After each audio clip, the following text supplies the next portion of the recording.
All right. So when we started the interview, we introduced you as convict turned businessman. That's right. All right. And, going into, after high school, you were more impressionable, as you said. So tell us more about that.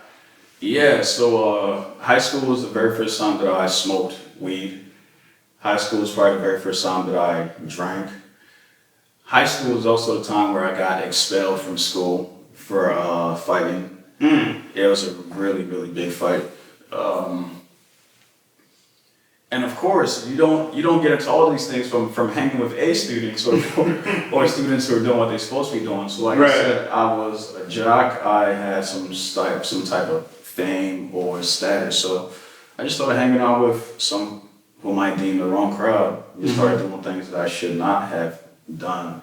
And of course that stays with you. So from being expelled in high school to going to night school, my grades slipped tremendously in high school as well. I even had plans to go to the Naval Academy because I was still in the ROTC. Right. But of course, after the expulsion, done. That's not gonna happen anymore.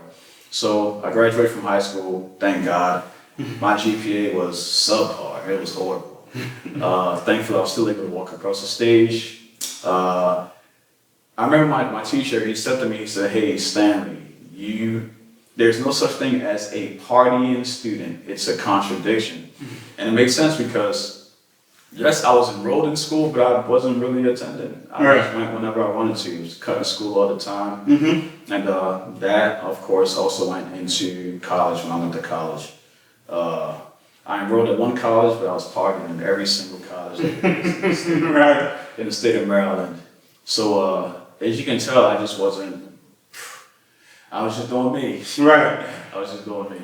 And when you were in college, were you still affiliated with certain types of people that maybe you felt like you shouldn't have in retrospect now? Yeah, so college was a bit sober to me also, and which is what led to my conviction, which I'm going to talk about shortly. It was sobering because, as I mentioned before, I still had this culture that was ingrained in me. I'm Nigerian, and as you and I both know, as a Nigerian male, as an African male, you're either a doctor, you're a lawyer, you're an engineer. There's a fourth one too. You're a loser. So if you're not one of those three, then you're definitely a loser. So I just really started to think, man, at this age, I have really nothing to show for it yet. My peers are graduating before me.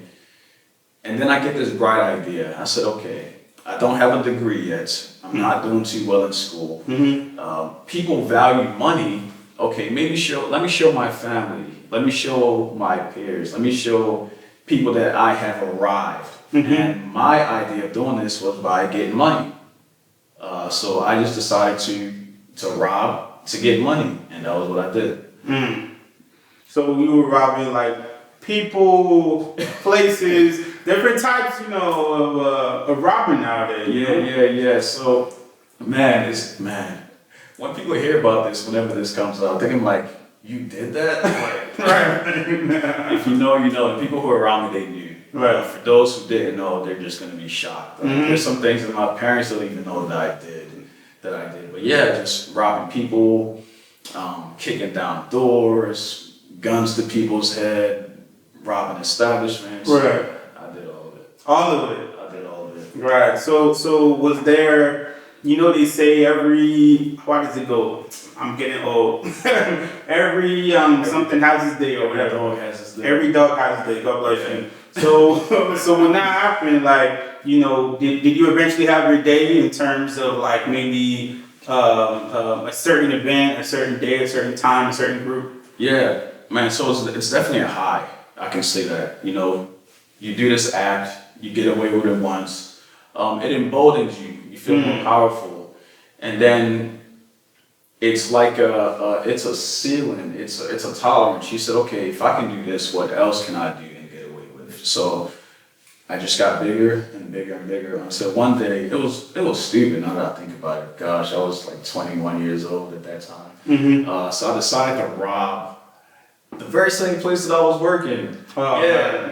Have you ever seen the show World's Dumbest Idiot or World's Dumbest Criminal, something like In the that? 90s? It was on like in the 2000s. 2000? Okay. Nonetheless, I should have been on that show. I decided to rob an establishment that I was working for. Mm-hmm. I don't want to say I got away with it because, of course, I got caught. Mm-hmm. I got away with the act for about a month or so, and then they came for me. Mm. Yeah. They came for you at home? So I was working. Oh. I was working that day, and it was food service. I did a lot of food service. Hated it. I was working, and from my view, I can see the parking lot. I can see everything.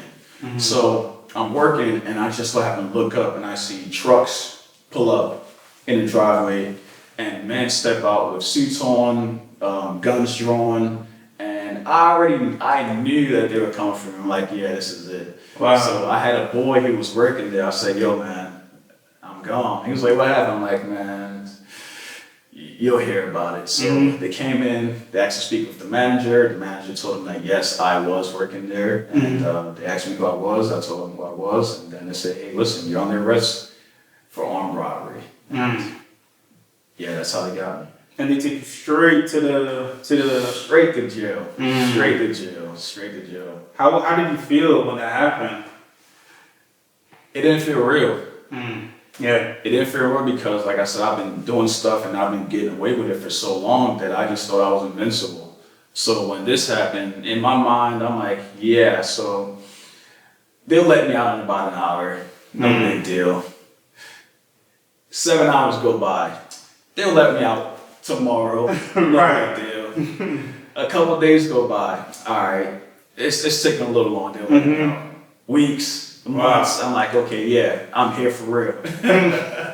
They were for real. Did any word get to the family, to your friends? You know, I'm sure people were asking for you, looking for you. Yeah, even when I was, well, of course my parents knew. They went to the house, they searched everywhere. Mom was traumatized, naturally.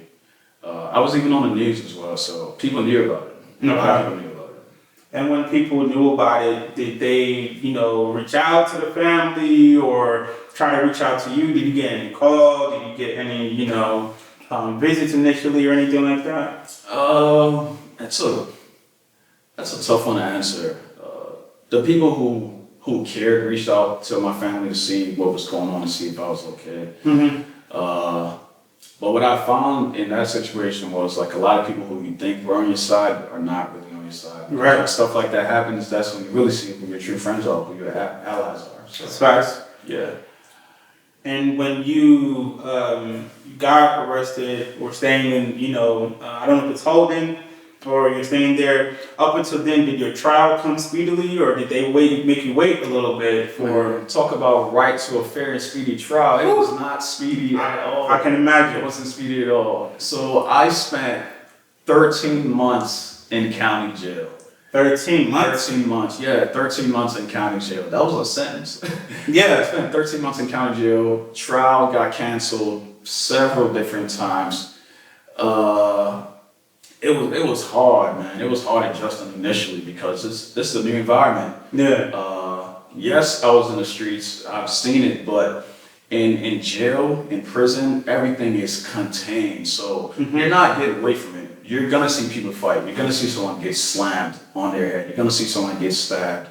So I'm like, yo, Right. I'm in here. Really?